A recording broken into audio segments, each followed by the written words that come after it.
உள்ளூராட்சி தேர்தலில் ஆளும் தரப்புக்கு ஏற்பட்ட பின்னடைவு. தேர்தல் தோல்வி கண்ட அரசு தரப்பு மாகாண சபை தேர்தலை எண்ணி அஞ்சுகின்றது என்ற விமர்சனங்கள் அண்மை காலமாக அதிகரித்துள்ளன. வணக்கம், இன்றைய பார்வை நிகழ்ச்சியுடன் இணைந்திருக்கின்றீர்கள். இலங்கையில் நாளை நடக்கும் என்று தொடர்ந்து நடைபெறாமலே தள்ளி போகும் சில விடயங்கள் உண்டு.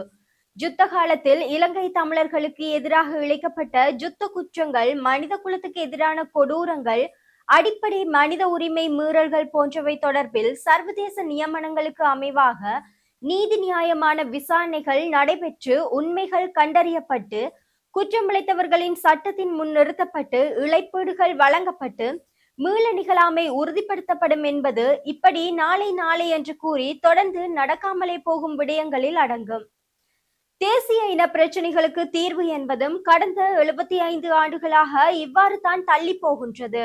அதே வகையில் இப்போது மாகாண சபை தேர்தலும் சேர்ந்து விட்டது. கடந்த 10 ஆண்டுகளுக்கு மேலாக அந்த தேர்தல் நடைபெறவில்லை. இந்த தேர்தல் விடயத்தின் விவகாரம் நாளை என்பதற்கு பதிலாக அடுத்த வருடம் என்று தள்ளி போவதுதான் நிலைமை. இந்த அரசு பதவிக்கு வர முன்னர் மக்களுக்கு கொடுத்த பிரதான வாக்குறுதிகளில் ஒன்று மாகாண சபை தேர்தலை 1 வருடத்துக்குள் நடத்தி முடிப்பதாகும். 2024 அதிகாரத்திற்கு வந்த அனுரகுமார திசநாயக்க அப்போது அடுத்த வருடத்தில் மாகாண சபை தேர்தல் என்று தமிழ் மக்களின் பிரதிநிதிகளுக்கு நேரடியாக உரைத்தார். பின்னர் 2025 நின்று கொண்டு அடுத்த வருடத்தில் அந்த தேர்தல் நடக்கும் என்று அவர் குறிப்பிட்டார். இப்போது 2026 வந்து நின்று கொண்டு இந்த வருடமும் தேர்தல் இல்லை, அடுத்த வருடம்தான் தேர்தல் என்ற நிலைப்பாட்டை அவரது அரசு பெரும்பாலும் எடுத்துவிட்டது என்றே கூறப்படுகின்றது. அமைச்சரவை பேச்சாளர் அமைச்சர் நலிந்த ஜெயதிச இதனை தமிழ் நாடாளுமன்ற உறுப்பினர் ஒருவரிடம் நேரடியாக தெரிவித்து விட்டார். வெளிவிவகார அமைச்சர் விஜித ஹேரத்துக்கும் அத்தகைய செய்தி ஒன்றுடன் தான் ஜெனிவாவில் நடைபெற்றிருக்கும். ஐநா மனித உரிமைகள் கவுன்சிலின் புதிய கூட்டத்தொடருக்கு செல்கின்றார் என செய்திகள் வெளியாகியுள்ளன.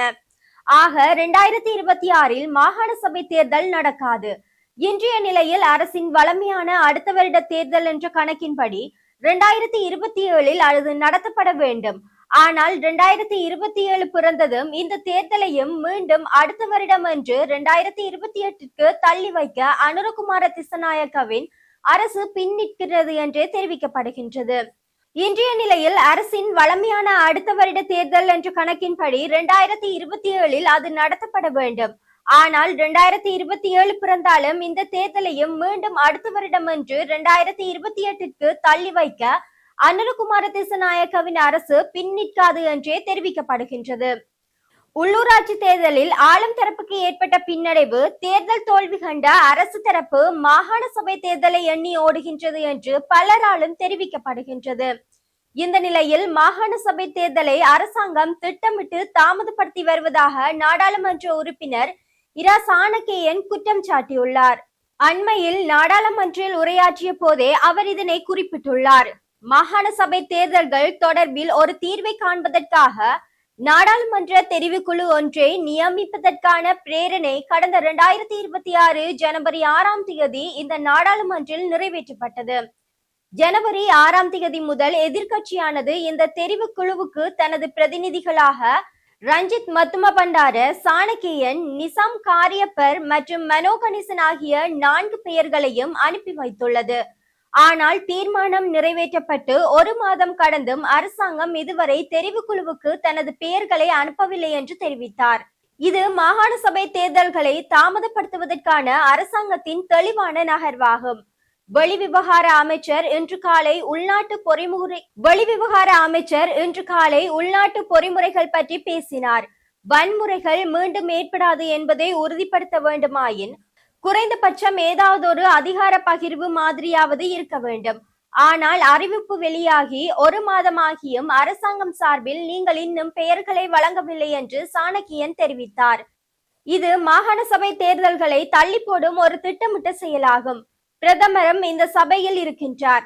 பிரதமர் அவர்களே, தயவு செய்து இதில் தலையிட்டு நடவடிக்கை எடுங்கள். எதிர்கட்சி தனது பெயர்களை ஏற்கனவே அனுப்பிவிட்டது என சாணக்கியன் குறிப்பிட்டுள்ளார். இதேவேளை மாகாண சபைகளுக்கான தேர்தல்களை அரசு உடனடியாக நடத்த வேண்டும் எனவும் மாகாண சபைகளுக்கென அரசியல் ஜாப்பால் வழங்கப்பட்டுள்ள அதிகாரங்களை முறையாகவும் முழுமையாகவும் வழங்கி மக்களாட்சியை கொண்டவையாக அவை செயற்படுவதற்கு வேண்டியனவற்றை அரசு மேற்கொள்ள வேண்டும் எனவும் தமிழர் சமூக ஜனநாயக கட்சி பகிரங்கமாக கேட்டுக்கொண்டுள்ளது. இந்த விடயம் தொடர்பாக தமிழர் சமூக ஜனநாயக கட்சியின் மத்திய குழு மேற்கொண்டுள்ள தீர்மானம் அறிக்கையாக வெளியிடப்பட்டுள்ளது.